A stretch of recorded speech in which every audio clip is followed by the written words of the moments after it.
Imagine a democracy where judges can strike down laws passed by the parliament, review executive actions, and even invalidate constitutional amendments. Now ask a crucial question: who should appoint such powerful judges?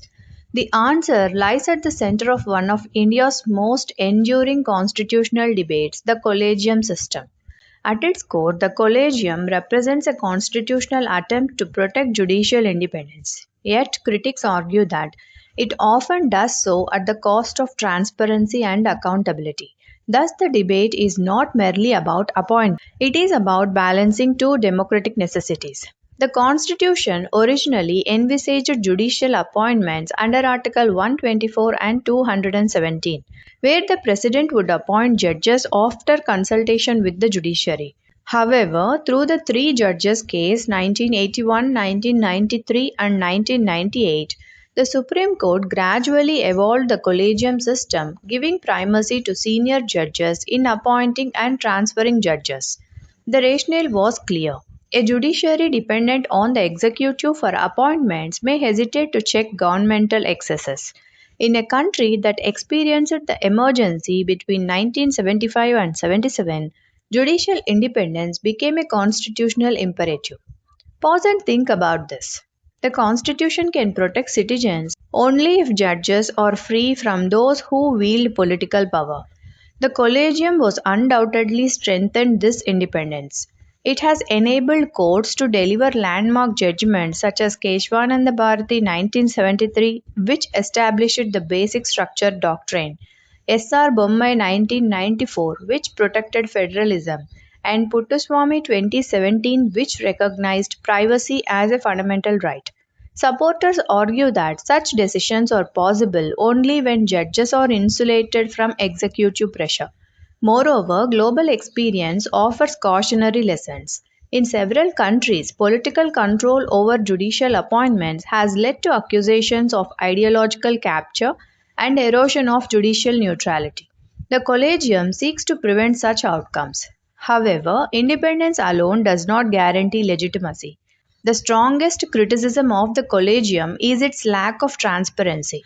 Appointment decisions often occur behind closed doors with limited public knowledge of selection criteria, deliberations, or reasons for rejecting candidates.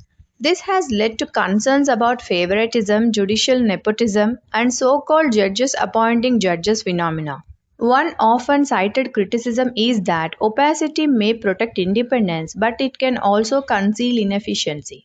The Second Administrative Reforms Commission, the Law Commission, and numerous constitutional scholars have argued that public institutions derive legitimacy not merely from autonomy but also from accountability. A system that experiences immense power without adequate transparency risks losing public trust. The controversy reached its peak with the 99th Constitutional Amendment and the National Judicial Appointments Commission NJAC Act 2014. Parliament sought to replace the Collegium with a commission comprising judicial, executive, and eminent members. However, in the NJAC Judgment 2015, the Supreme Court struck down the amendment, holding that judicial primacy in appointments formed part of the Constitution's basic structure.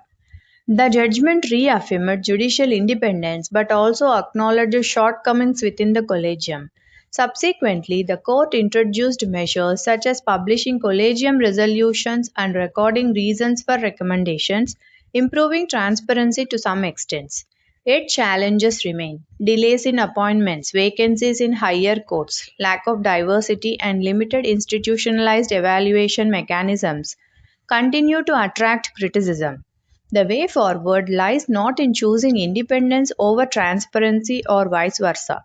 Both are indispensable. Reforms could include a permanent secretariat, objective eligibility criteria, wider talent identification, greater disclosure of reasons, and structured consultation while preserving judicial primacy. Ultimately, the collegium debate reflects a deeper constitutional question. How do you make judges independent enough to protect democracy, yet accountable enough to retain public confidence? Because in a constitutional democracy, justice must not only be free from influence, it must also be seen to be fair, transparent, and worthy of trust.